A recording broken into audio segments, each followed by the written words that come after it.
ఏంటి మావా, నీ డ్రెస్ అదిరిపోయిందిగా. నీ డ్రెస్ కూడా చాలా బాగుంది మావా. గణేశుడి పండగగా ఈ మాత్రమైనా ఉండాలి మరి. ఇంతకు మన చిన్న డింగిరిగాడు ఎక్కడ మావా? ఏమో మావా, పద వెళ్ళి చూద్దాం.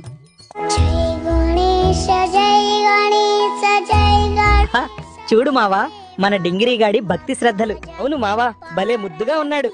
మనమే ఇలా రెడీ అయితే మన లయన్ మావా, టైగర్ మావా ఇంకెలా రెడీ అయ్యారో. गणेश महाराज की जय।